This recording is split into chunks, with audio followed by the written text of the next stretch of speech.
Okay, we're live and welcome to Krishna Talk on May 8th, 2018, May 8th.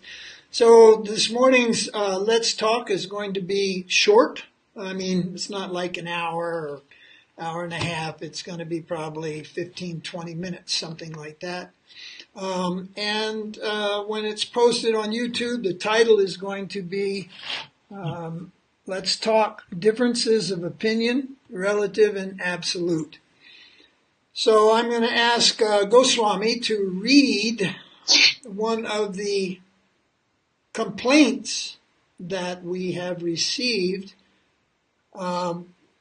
because in a previous video or videos we discussed the position of the Acharya, relative and absolute, and we pointed out some relative statements that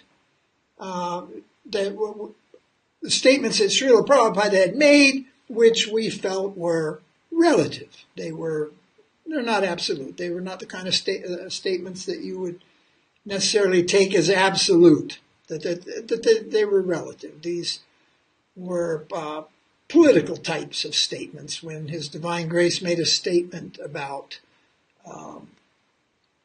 the situation of world politics, war, who may become president, and such things like that. So, however, having made those statements, one of our senior god brothers, and active members of the Krishna Consciousness movement took great exception to my having pointed this out. And so he has made a couple of statements. I think his last one is kind of the last statement he's going to make in this regard. And so I'm going to ask Goswami to read that. No names included, only my name, which is being criticized or reprimanded by my godbrother. So Goswami's going to read that, and then I'm going to respond in kind, briefly, maybe 10, 15 minutes worth, and that's all we're going to do for today. And I might mention also in advance that we're not, tomorrow's Wednesday. We're also not going to be broadcasting any live stream on Wednesday, but we will resume on Thursday, and we're probably going to go for I think we're in agreement, 2 or maximum 3 broadcasts in a week, mainly because we have other services to do besides sit here and talk in front of a camera. So Goswami, go ahead and read that complaint that we received from a godbrother. Go ahead and read. We received this indirectly through a third party, not to be mentioned, but go ahead and read that complaint out auditively so everyone can hear that, and then yes. I'll make my own comments. Okay? Thank you. Hare Krishna. Hare Krishna. If Narasingha Maharaj wants to emulate Srila Prabhupada's style of preaching, he would never publicly analyze what was relative about his guru, nor any Uttama Adhikari publicly, and probably not privately either. He cannot find any such example as he tries to defend his error. The truer example would be for him to speak with full reverence and a bowed head, as we observe Srila Prabhupada to do. As I stated in my first objection, his points are not taboo amongst respectful and established Vaishnavas. But internet means you are speaking in front of the whole world, who are 99% idiots and operatis. And he says in capital letters, therefore my point. Comparing preaching techniques of Srila Prabhupada to his publicly speaking of the relativity of an Uttama's words is not a rational retort. They are not similar categorically, so it is not an example, and I find this to be disingenuous. Ouch. Ouch. He's right. All right, everyone's entitled to an opinion, and there you have that opinion. I think it's quite strong. So I want to reply to a little bit of this. Obviously, let's start off by saying, yeah, I really don't agree. to the number of parts in there. I may ask you to reiterate that again. as we go along. But the first thing I want to point out is he said they're what is the word? Disingenuous. Disingenuous, yeah. So anybody that knows me knows that I do not have a large vocabulary. I do not have an extensive education in the English language, and I don't have a wide variety of words. But I thought I was somewhat familiar with that word disingenuous, and I thought, I don't know if that's really the right word. So I looked up this word disingenuous here. Let me put this up on my screen here if I can do this and read this to you. I looked up the word disingenuous and what it means. So disingenuous, meaning not candid or not sincere. Typically, not sincere, typically by pretending that one knows less about something than one really does. So I thought, disingenuous? No, if anything, I'm telling you, I know something you don't know. So I thought, well, a better word might have been presumptuous. He might have said that I was presumptuous. Of course, again, I looked up the meaning of presumptuous, and according to the dictionary, presumptuous means brazen, overconfident, arrogant, bold, audacious, forward, familiar, impertinent, insolent, impudent, cocky, cheeky, rude, impolite, uncivil, bumptious, and sassy. So I'm not trying to make light of this, but yeah, I'm all those things. So I think he should have used the word presumptuous. That would have been a lot better. All right, but now more seriously to the point. This has all begun when we read, I made a statement, we read a statement to back it up, that a statement from Sridhara Maharaj, that the Acharya, his position is relative, not absolute. And so right here I want to say that if for me, Sridhara Maharaj is also my guru. Yes, Prabhupada is my Shiksha Guru. I took Harinam, I took second initiation and sannyas from His divine grace, and I'm very proud of it. And unlike many people or devotees, I have stuck to my vows, and I've stuck to my commitment to serve His divine grace. So, and I recently published a book called Prabhupada Vijay, which is some 200 pages of glorification of His divine grace, including songs, poems, essays, and defending His divine grace against so many accusations of not being parampara, not being a qualified acharya, all types of things from the Sahajiyas, from the Mayavadis, from the caste Goswamis, from the just from all over, and even some criticisms from Gaudiya Vaiṣṇava. So I think I can state with some confidence here that I remain dedicated to the lotus feet of His divine grace.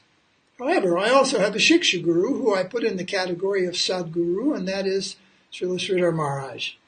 And so we read a statement from Srila Sridhar Maharaj, and if you read a statement by your guru or your gurus, whatever it is, be prepared to back it up. So we read from Srila Sridhar Maharaj that the position of the Acharya is relative, not absolute. And so I gave some examples of relative statements made by my Diksha Guru, Srila Prabhupada, and how it's obvious that these are relative statements. Now, my critic, my godbrother, is saying this should never be done, simply bow your head, and that's the end of the story. What His divine grace says, he's saying, is absolute, and it's not. And because he is more or less afraid to step up to the plate and explain how sometimes the statements of Srila Prabhupada were relative and not absolute, therefore, not only he, but many devotees are, I guess, shy, stronger word would be afraid, to do that. Therefore, we leave the rest of the world, that 99% that he said were idiots. I think this is another big problem, The devotees think that everybody in the world's an idiot. In fact, the senior devotees think all the junior devotees are idiots. That they are insincere, stupid people. So it's definite that His Divine Grace has said some relative statements. He's also said some outrageous statements. But rather than defend those statements and explain those statements, let's just remove them and pretend that it never happened. Let's just pretend that a pure devotee is a particular thing and just put up some picture-perfect image of what is the pure devotee. Put up the perfect image that Srila Prabhupada couldn't possibly make any mistake. He's absolute. He's perfect. He couldn't have an opinion. In fact, if he liked kachoris, we should all like kachoris. And I think this is a big defect in the Hare Krishna movement, and it shows weakness on the part of the disciple. In fact, I was informed this morning that a certain group of devotees out there, they like to call the title Srila Prabhupada isn't good enough for them. They say the Maha Prabhupada. He's the Maha Prabhupada. He's better than Rupa Goswami. He's better than Sanatana Goswami. He's better than Bhakti-siddhanta. These personalities were also known as Prabhupada. In fact, the first known Prabhupada that we know of is in Chaitanya Charitamrita, and that's Chaitanya Mahaprabhu himself. But just Prabhupada isn't good enough. He's the Maha Prabhupada. This screams Kanishta. This mentality, to me, from what I've seen in my experience in the world, this just screams Kanishta Adhikari. A fundamental understanding, but don't go beyond that because it could be dangerous. And certainly I'm no Uttam Adhikari, but it's no credit to your spiritual master to remain a Kanishta. So many devotees remain bewildered because the preaching is Prabhupada is absolute, he's perfect, he never made mistakes, and they look at and they see him say that he said something. All the letters are there. You can get the folio, all the letters, all the room conversations, all these things are there. He's praising devotees. A big problem is for many people the appointment of the original 11 acharyas, and they were heralded as the greatest devotees of Prabhupada. They were heralded as his personal choice for the position of acharya and all this type of things, and then they fell like dominoes, leaving many people wondering, well, if he chose them, then how could they fall down? If he did this, how could that? If he said this, why hasn't it happened? And so on and so forth. So I didn't raise that particular point about the so-called appointment of the 11 acharyas, but I did raise the point about the world war and how it will be between Pakistan and India, and how America will be on the side of Pakistan, and Russia on the side of India, and so forth and so on. And Balavanta being president, and I guess this kind of shakes the faith of some people when you point this out. But the problem is the younger generation has already seen this, and the older generation, who should be explaining, well, there are relative and there are absolute statements, and you have to weigh these, and you have to understand, and not just think that everything he says is absolute. So when this was going on, there were other statements which were sent to me, and one initiated devotee in ISKCON of the second generation, he wrote and said, actually, it's quite known that the Guru's position is relative, but that the position of the GBC is absolute. And I had to laugh about that one, So he's saying, well, they got part of it right. The position of the Guru is relative, but the GBC is absolute. And then I remembered, why the GBC is absolute? Because I think it was somewhere around 1982, they decided that when the GBC body meets, that collective opinion is the will of Srila Prabhupada. So again, Prabhupada is absolute. The GBC represents Prabhupada, therefore they're absolute. But the gurus appointed by the GBC, or recognized by the GBC within ISKCON, they're relative. Well, I added a little bit to that. I said, not only are they relative, they're covered Ritviks. And that's another topic for another discussion. But the pecking order of the guru is disciple, the guru, and Krishna. There is no governing body. There is no voting committee that is above the position of the guru. It's as simple as that. But somehow or another, now we have the parampara is God, Krishna, the GBC, the appointed institutionally recognized gurus. I don't even think anymore they bother to call them acharyas, but I don't know. Okay. So let's stick to the point here. So I don't think I was, what is the word, disingenuous. If anything, I might be a little bit arrogant, a little bit aggressive, or so many of those other beautiful adjectives that would really fit well under my name. But Apasiddhanta isn't one of them. I'm not speaking Apasiddhanta.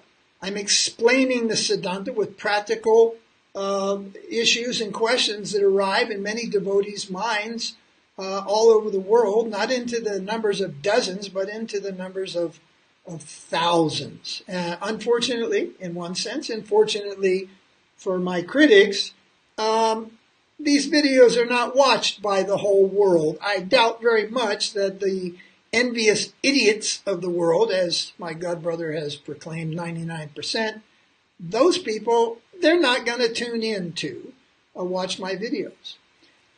But it's almost as if my godbrother doesn't understand. Do you know how many critics there are out there against Srila Prabhupada? Do you have any idea, from ex-reject disciples who have whole websites dedicated to defaming his divine grace?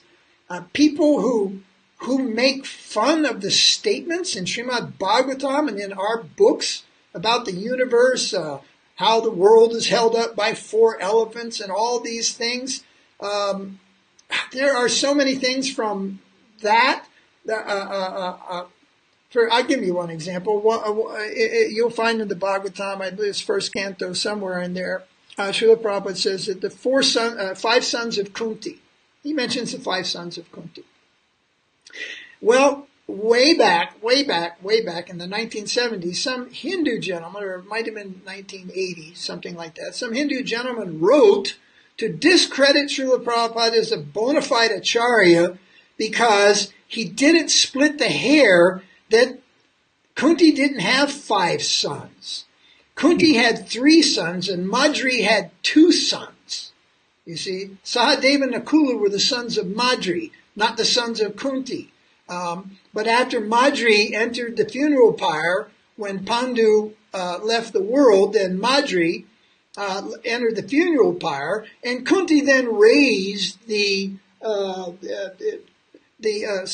Nakula as her own sons, and that was the Pandava, Panch Pandavas, the 5 Pandavas. So Prabhupada is just saying there, Kunti and her 5 sons, and this over-intelligent Hindu thinks he's found the defect in his divine grace, and he wrote a letter to the BBT, I think it was the BBT. Anyway, we got that letter in India, in Bombay, and he was trying to discredit Srila Prabhupada as a qualified and bona fide acharya, trying to say because he didn't know the real story behind Kunti and the Pandavas and Madri and whose sons were who. And so the devotees there, I remember myself, I wrote to this Hindu. He gave him a little piece of my mind and whatnot. And I think other devotees responded to that also. So people will look and they'll come across these statements of Srila Prabhupada about something relative. And remember, I put something very, the movement struggles with what is that? Men have 64-ounce brains and women have, 32-ounce brains? Yeah, that's funny because this was a scientific statement at the time Srila Prabhupada was being educated in his college days. This was a common biological scientific statement, which has, since been proven wrong over and over again. But Srila Prabhupada is stating that. So, or we should pretend like he didn't state it. Or why did he state it? Because in his time and education, that was a scientific fact. So he was simply stating a scientific fact. I remember once I was speaking with Yadavar and his wife Vishaka, and something came up about 32 ounces. And Vishaka was sitting there and she said, well, I don't agree with that. And I thought, oops. She said, it's more like 26. So, but let's pretend like he never said it. Oh, that's cowardice. He said it. And what are you going to do about it? Oh, you're going to just deny it. Deny that he said these things. Oh, he said things worse than that. You see. Oh, worse than that? Guru's absolute, remember? So he was simply stating a scientific fact which was later proven not to be true. It's a relative statement. He has said that women are less intelligent. What are you going to do? Deny that he said it? Or are you going to try to explain it? Or are you just going to sit there and condemn women as less intelligent, whom we all know women can be equally as intelligent, and in many cases more intelligent than many of the men thumping around this planet? But what do you do? Are you going to explain that? Can you explain that? I explain it all the time. What is the meaning of less intelligent? It simply means this. Women, by nature, are more ruled by their emotion than their intelligence. And you ask a woman, how many times have you cried in your lifetime? And usually the answer is, well, so many I can't remember. Then you ask a man, how many times have you cried in your lifetime, except for when your father was whooping your backside with a stick? And many men will say, none. Men are not ruled by their emotions. Women are more ruled by their emotions, not by their intelligence. Therefore, the statement less intelligent. But let's just pretend Prabhupada never said it. Yeah, seems to be. Let's just edit the books. Let's just take all this stuff out of the books instead of standing fast and defending and being able to explain what your spiritual master said. What is the meaning? Or is it relative? Or is it absolute? And all these things. No, we'll just call him the Maha Prabhupada. And this will solve everything. Right? Wrong. And guess what?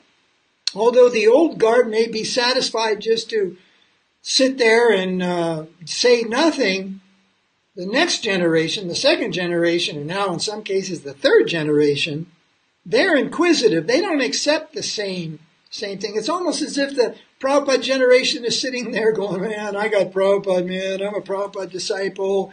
Everything's good. I'm safe. I'm solid. And then we don't care anything about the next generation and let them try to figure it out on themselves. Well, they do try to figure it out on themselves. And because of that, thousands of devotees have left Srila Prabhupada's movement and gone hither-thither in the world, becoming everything from Mayavadis to Buddhists to Sahajiyas to joining other branches of the Gaudiya Math and other institutions. And down the road, they've lost thousands, not hundreds, but thousands of members. And the leaders simply sit there tight-lipped, refusing, out of what I will say at this point, cowardice, call me disingenuous, and I call you a coward, to actually stand up and put their faith to test and explain the position of Srila Prabhupada and Acharya, previous gurus, all these things, their statements, Shastra, apparent contradictions in Shastra also.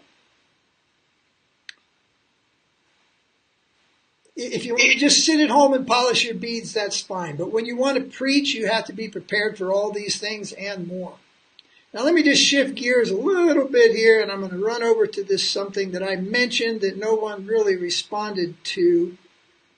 But then I might have mentioned it in a letter and not in one of our talks. Anyway, I have mentioned more than one time in the course of preaching, Srila Bhaktisiddhanta Saraswati Thakur had to call out,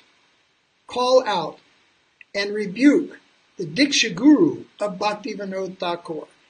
So for many of you out there, you may not know that Bhaktivinoda Thakura took Diksha and Siddha Pranali Diksha from a gentleman, I forget which Parivar he belonged to, either Advaita or Nityananda, and his name was Bipin Bihari Goswami.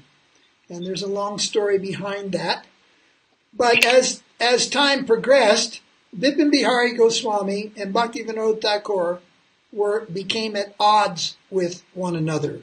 And the most outstanding difference was that they disagreed on where is the actual birthplace of Chaitanya Mahaprabhu.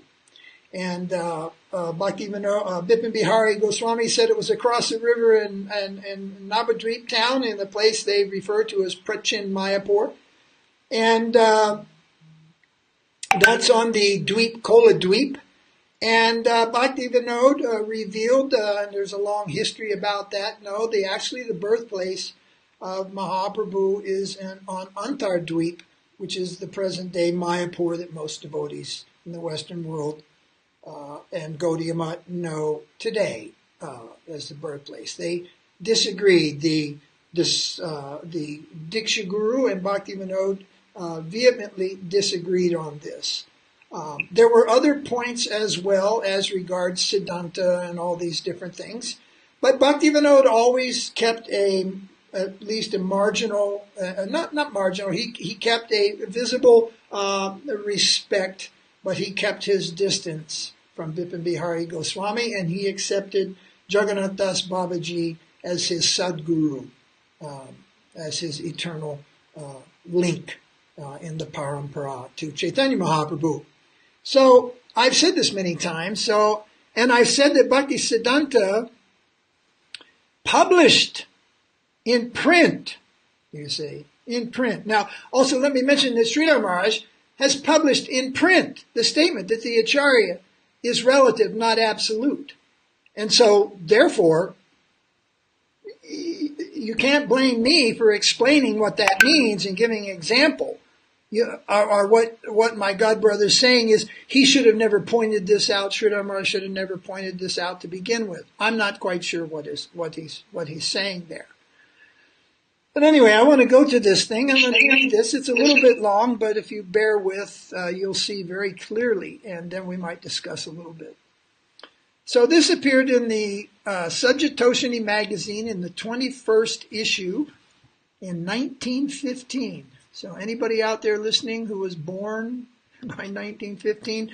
1915 was also the year that Srila Bhaktivinoda Thakur departed this world. All right, so this was in an article called Intense Envy of Vaishnavas. Intense Envy of Vaishnavas. And so Thakur Bhaktisiddhanta writes here, in recent publications over the last 4 and 5 months, Sri Bipin Bihari Grihastha Goswami and Priyanath Nandi have engaged in blasphemy and slander against the teachings of pure Vaishnavism. They have both tried to pervert Vaishnava Dharma, converting it into a religion of fruitive activities and preaching the doctrine of Neda Nedis. We do not support this in the least. The Grihastha Goswami has continually become attached to the teachings of the Karma Kanda and has progressively become hostile towards pure Vaishnava Dharma.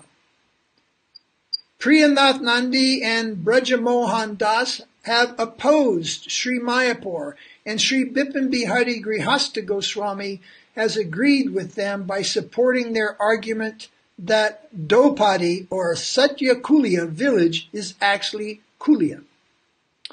Why is it that the envious Sri Yukta, Bipin Bihari Grihastha Goswami, the descendant of Sri Ramai Thakur, was not invited to the house of the great devotee Sri Yukta Tinkari Nandi with the help of Sri Yukta Atula Krishna Goswami, the descendant of Sriman Nityananda Prabhu? Why he was not invited to their house? The Gaudiya Vaiṣṇava community has totally rejected Bipin Bihari, and this is well known to Sri Priyanath Nandi and Brajamohan Das, whose wayward ideas have been published in their essays Vaishnava and Nindaka. Regarding them, an editorial opinion will be published in due time. So this was the editorial written by Srila Bhakti-siddhanta to the Sri Sajjana Toshini 21st edition in 1915. Wow. Call a spade a spade? Huh. So what do you have there? What do you have there? What to speak of relative? He's saying that Diksha Guru is bogus. And he's saying that he's the enemy of the Vaishnava community, and he's speaking out in order to save the innocent or the searchers who are looking for the truth, the unfortunate mistake of taking the association and listening to such nonsense propaganda by this Bipin Bihari. He goes, parentheses, Grihasta, Goswami. Saraswati Thakur really makes that point, Grihasta Goswami.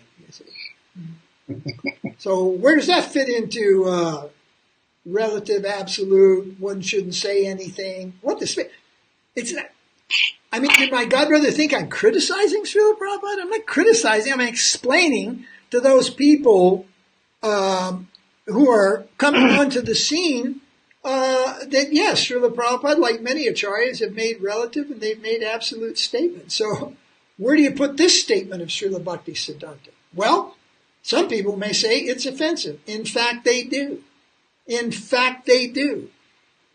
You kindly read our book called the Sri Chaitanya Saraswat Parampara, and you'll find the history there where people say that Bhaktivinoda Thakura did not give Siddha Pranali initiation, Ekdas Bhav, to Bhakti-siddhanta because Bhakti-siddhanta was an offender to Bipin Bihari Goswami. So this article was written in 1915. This was the year after Srila Bhaktivinoda Thakura departed this world.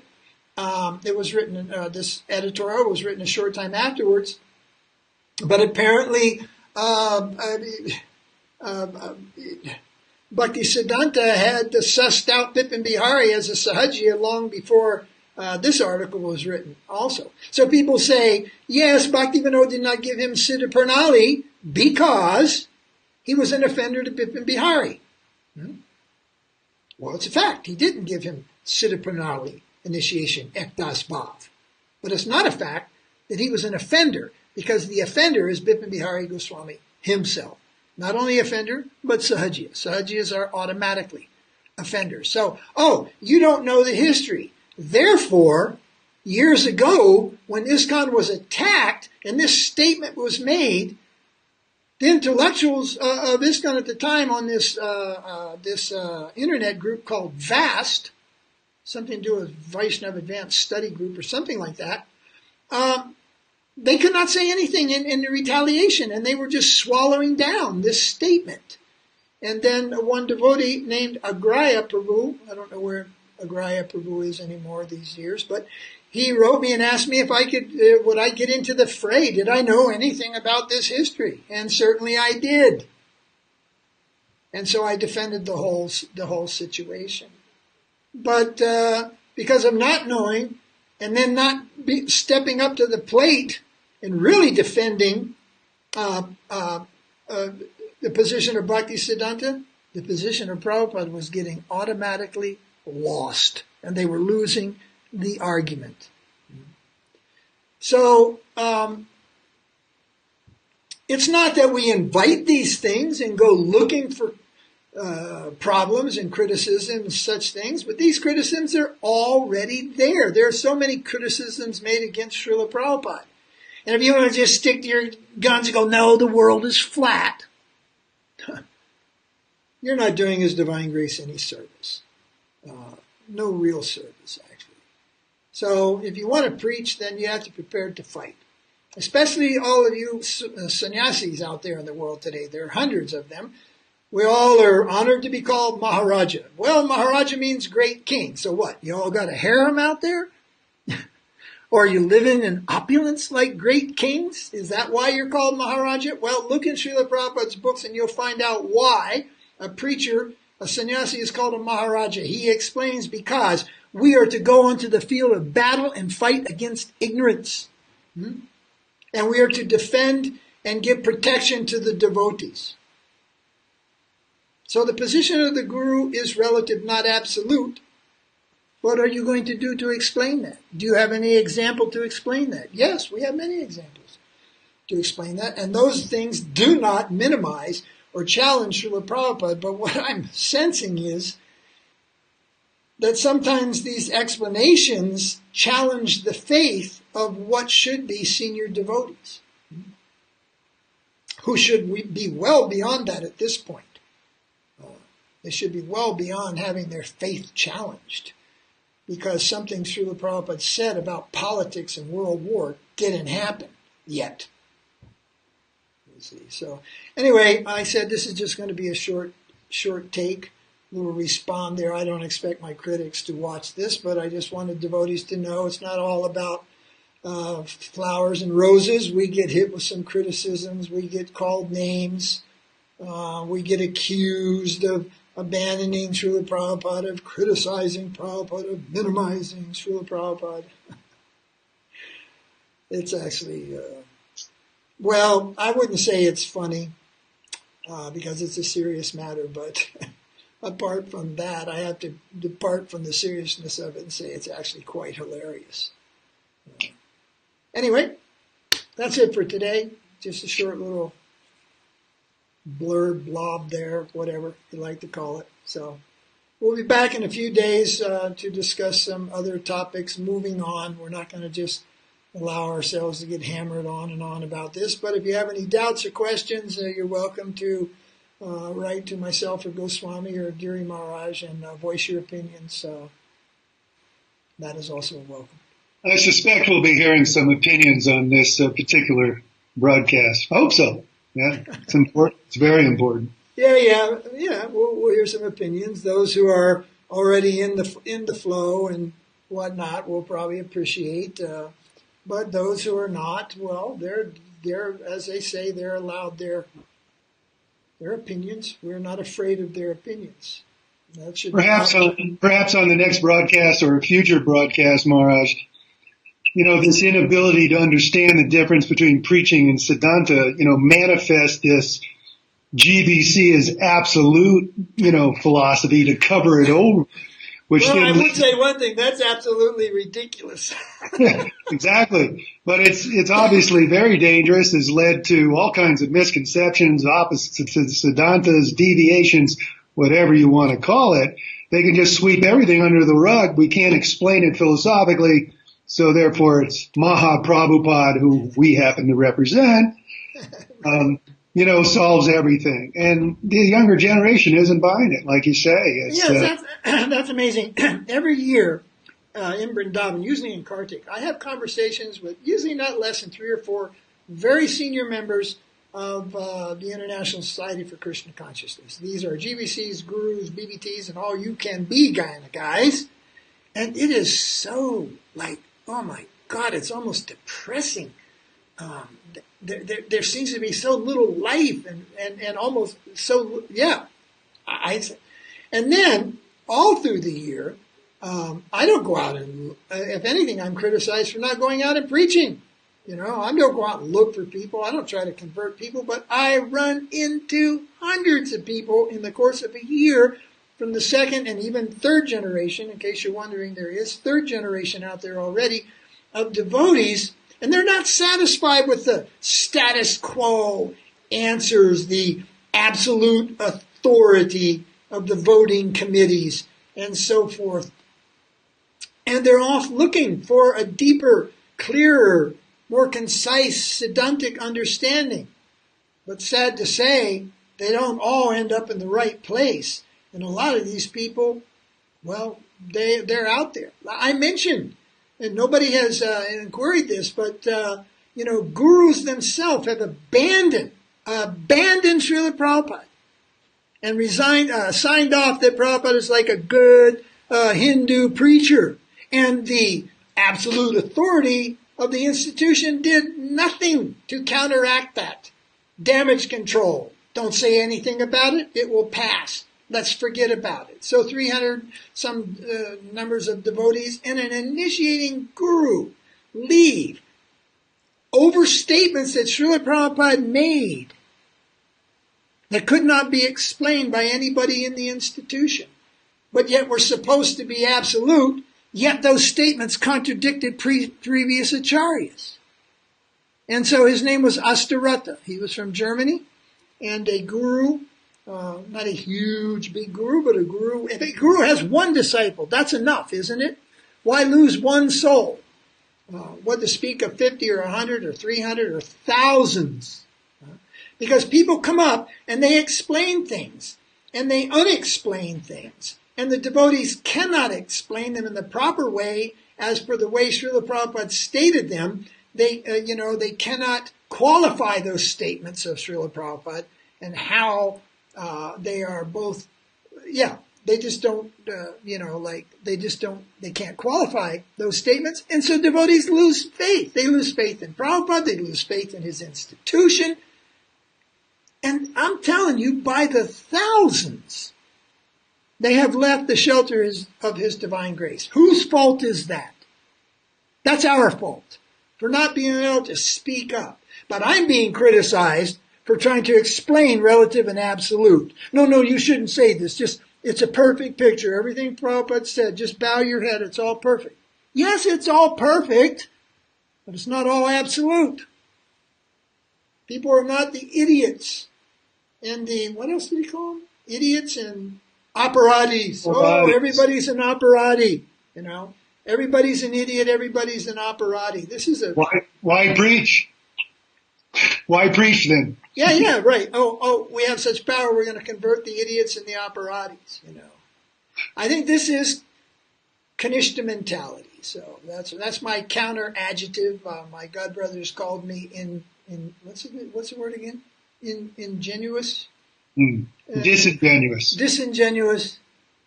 My counter adjective is Kanishta. Okay, let's wrap it up for today. Thank you for watching.